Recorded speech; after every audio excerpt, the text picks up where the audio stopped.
देखती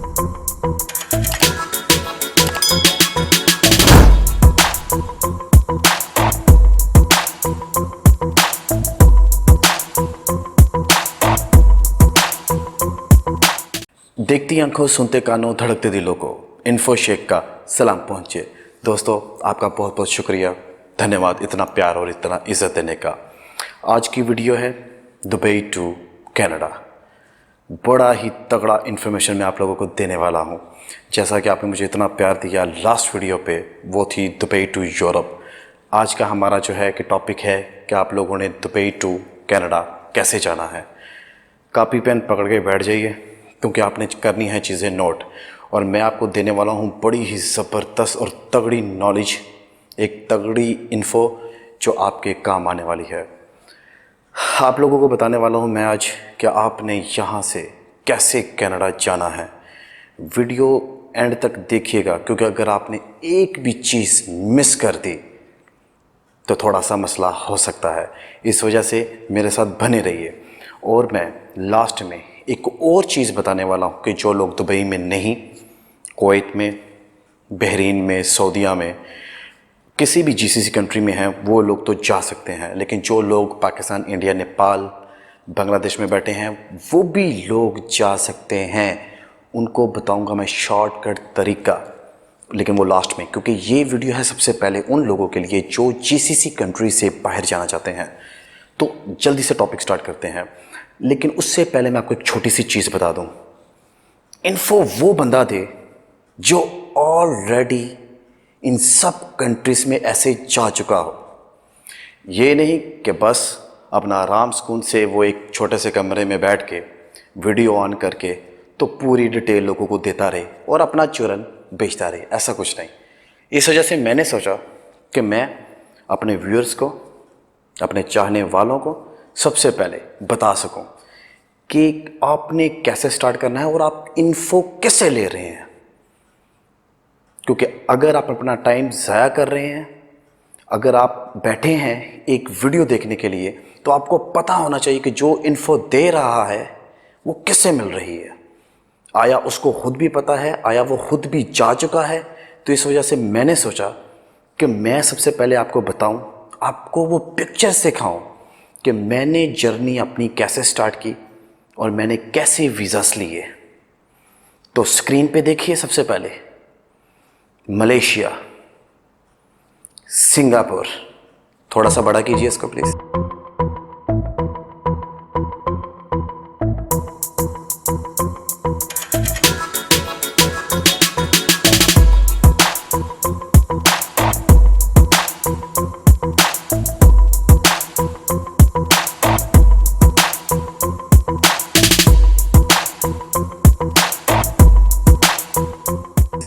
yes, viewers को सही समझ आना चाहिए कि ये पिक्चर्स जो हैं कि जेन्युइन है। Malaysia, Singapore, Thailand, Sri Lanka.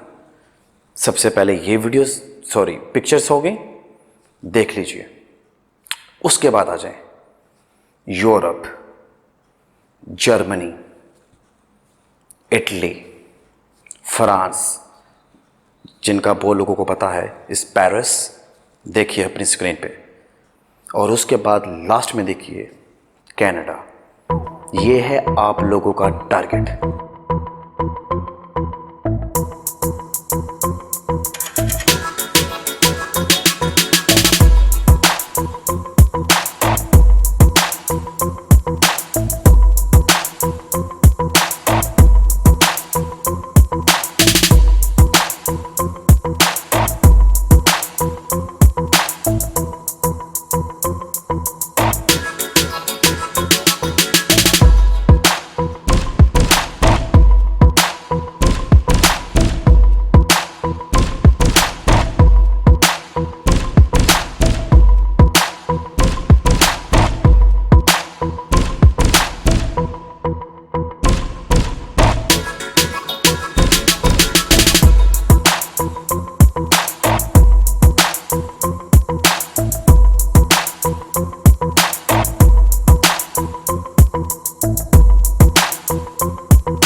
पे आप जाना चाहते हैं। देख लिया आपने। अब आपको इतनी तो तसल्ली हो गई है कि आपको जो तगड़ी इन्फो मिलने वाली है वो एक उस बंदे से मिलेगी कि जो ऑलरेडी इन जगहों पे जा चुका है। तो संभल के बैठ जाइए अब, क्योंकि आपको मिलने वाली है वो इन्फो। चलें टॉपिक की तरफ चलते हैं। टॉपिक है कि आपने किसी भी जीसीसी कंट्री से अपना दुबई, सऊदीया, कुवैत, बहरीन, ओमान, किसी भी जगह से आपने जाना है कनाडा में। फ्रेश पासपोर्ट है, जॉब मिली है, दुबई में आ गए हैं, टारगेट तो कनाडा का है।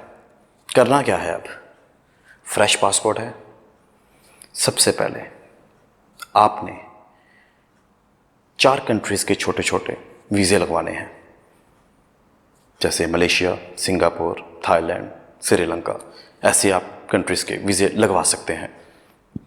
उसके बाद ये तो आपने लगवा लिए।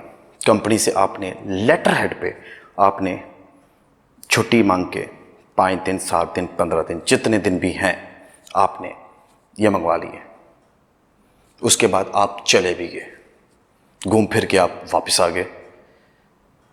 पैसे जो आपने लगाए वो आपकी इन्वेस्टमेंट आपके ऊपर है। आप अपने पे पैसे लगा रहे हैं, किसी को पैसे नहीं दे रहे।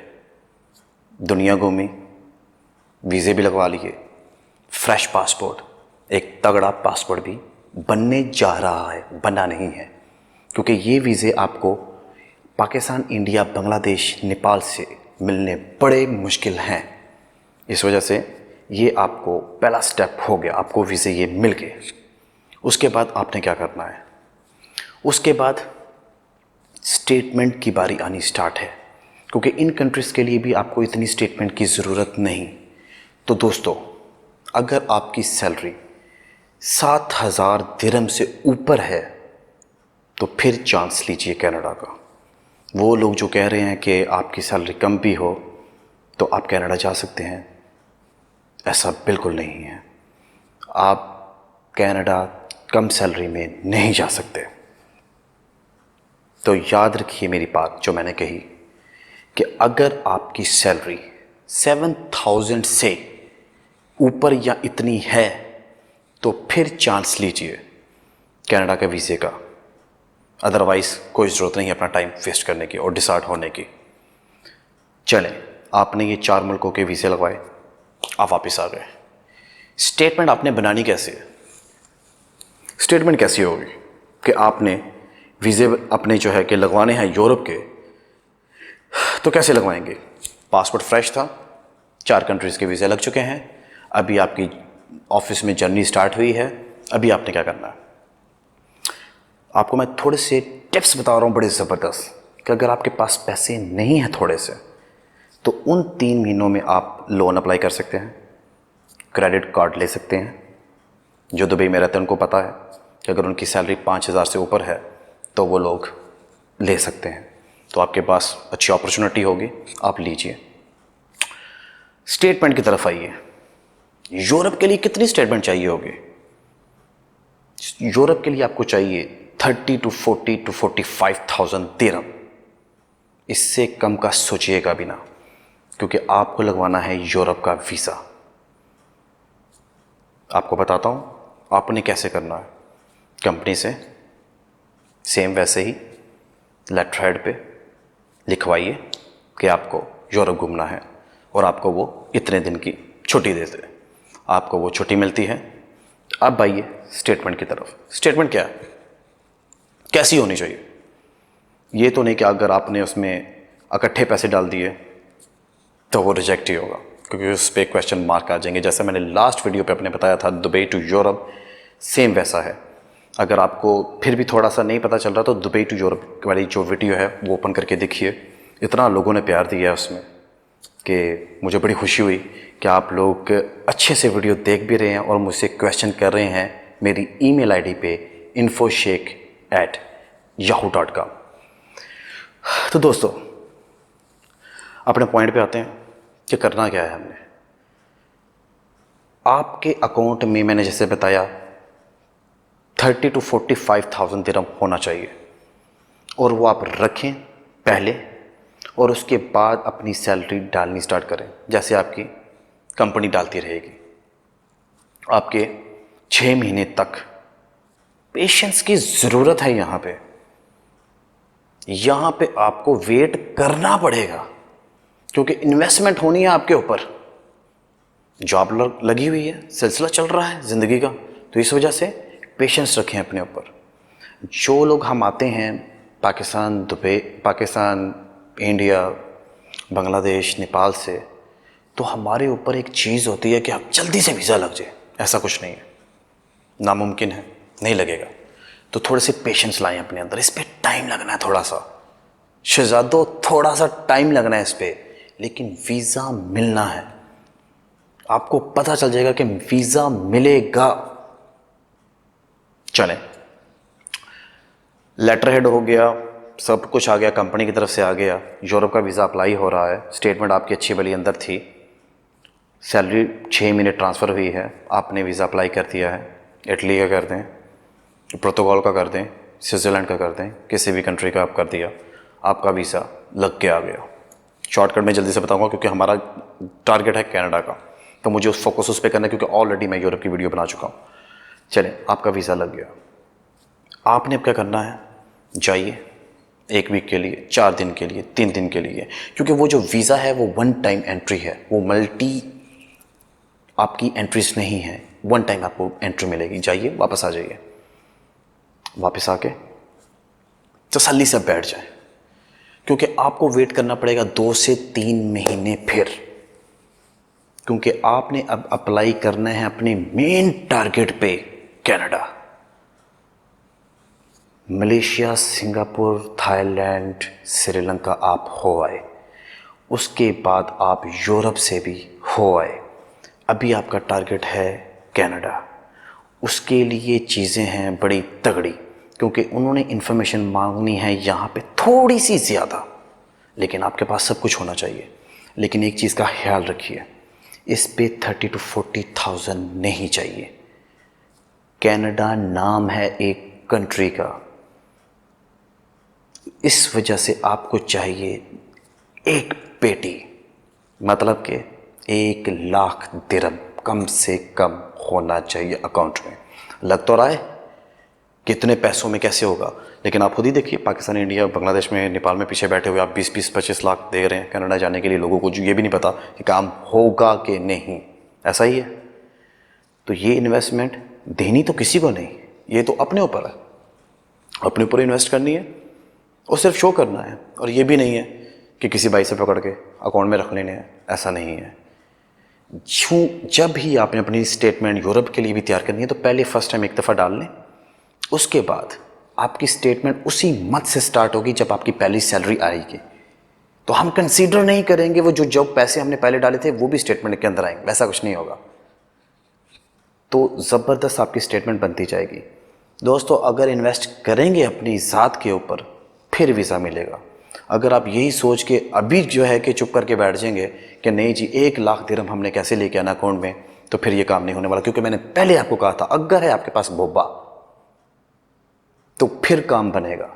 अब ये तो मत सोचिए कि पैसा भी कुछ नहीं है भी कुछ नहीं और हम कनाडा चले जाएं, ऐसा बिल्कुल नहीं है।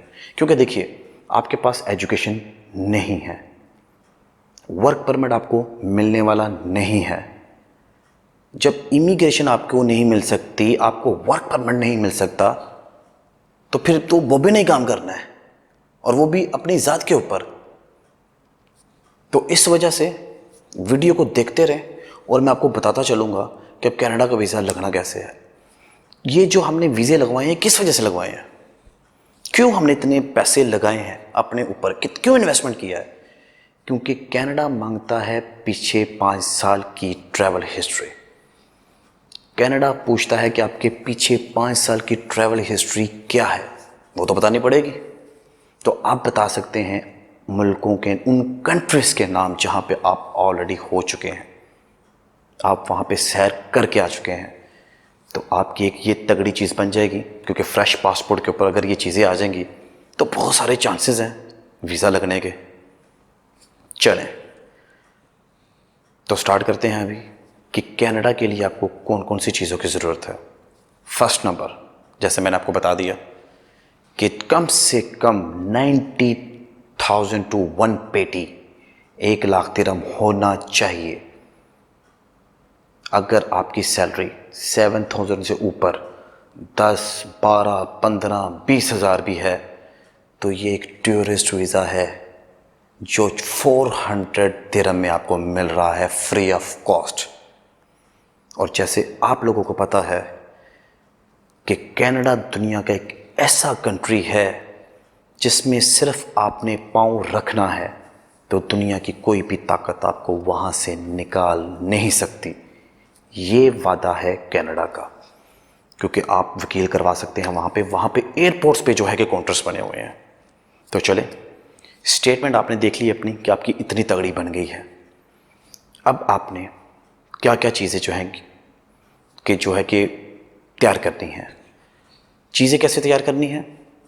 5 साल की आपकी हिस्ट्री हो गई, उसके बाद हो गया आपका स्टेटमेंट हो गई, उसके बाद आ गया कि अगर कोई आपका रिलेटिव कनाडा में है और वो किसी तगड़ी जॉब पे है या अपना कोई बिज़नेस करता है तो फिर ज़रूर उसका स्पॉन्सर लेटर एक बनवाइए जिसमें वो बताएगा कि मेरा भाई या मेरी बहन आ रही है और मैं उसका ख्याल रखूँगी या रखूँगा।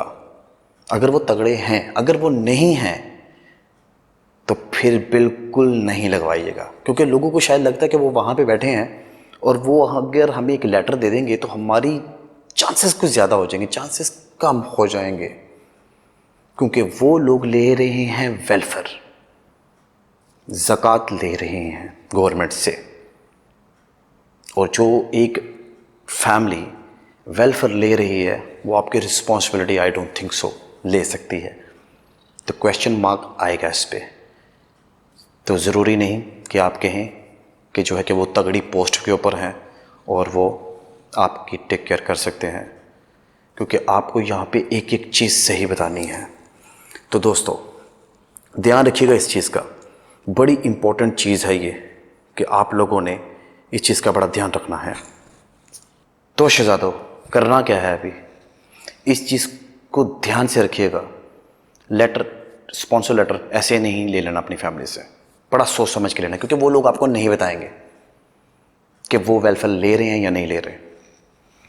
अंडर द टेबल काम करते हैं जिसे कहते हैं कैश, और उनके टैक्स पेपर भी बड़े लो होते हैं जिस वजह से उनको वेलफेयर मिलता है। तो ध्यान रखिएगा इस चीज़ का, नहीं तो रिजेक्ट हो जाएगा। चलें, आपका स्टेटमेंट हो गई, आपका 5 साल का कंट्रीज़ के नाम आ गए। अब क्या है, अब आपने क्या लिखना है? उसके बाद आपके पूरे फैमिलीज़ की एक एक बंदे की नाम और डिटेल और ऑक्यूपेशन लिखी जाएगी कि वो क्या क्या करते हैं। कनाडा है, वो चीज़ें बतानी पड़ेंगी। उसके बाद अगर आप मैरिड हैं तो पॉइंट ज़्यादा हैं, क्योंकि उनको पता है कि अगर ये मैरिड है तो ये बंदा ज़रूर वापस आएगा, ज़रूर वापस आएगा, चांसेस ज़्यादा हैं। अगर आप सिंगल हैं तो फिर भी इतना कोई मसला नहीं है, लेकिन मैरिड के लिए ये पॉइंट ज़्यादा है। VFS चाहिए, अल्लाह का नाम लीजिए और अप्लाई कर दीजिए। टाइम लगेगा थोड़ा सा, तो और उसके बाद अगर वीज़ा आता है तो देख लीजिए कि ये वीज़ा 5 साल का होगा।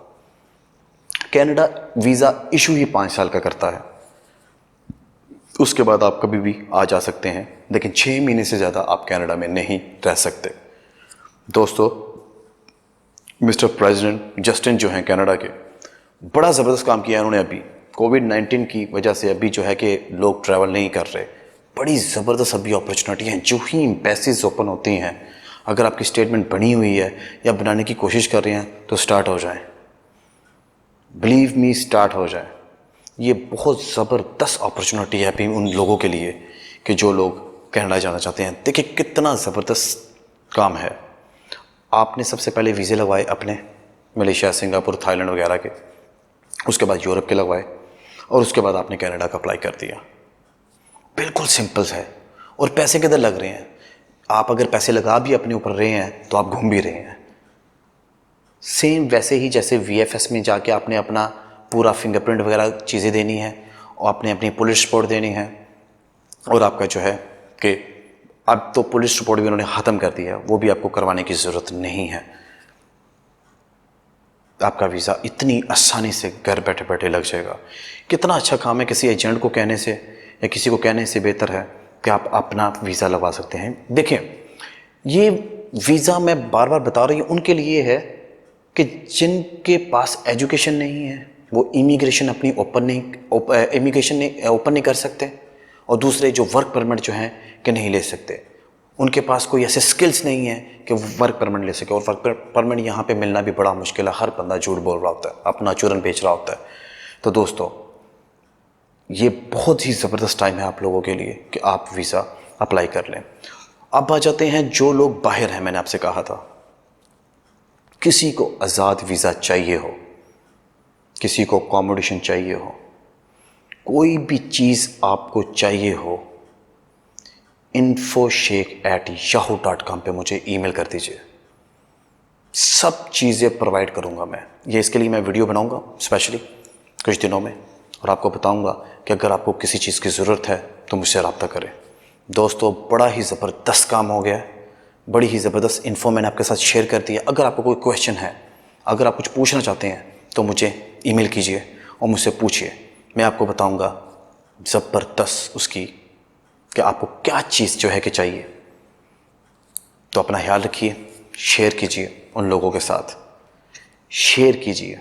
मैं बार बार इस वजह से कह रहा हूँ कि शेयर कीजिए क्योंकि लोग बच सकें उन एजेंट्स से, अपना टाइम वेस्ट ना कर सकें वो। तो प्लीज़ दोस्तों, शेयर करते रहें और अपना ख्याल रखें। मिलते हैं हम नेक्स्ट वीडियो पे। अल्लाह हाफिज़।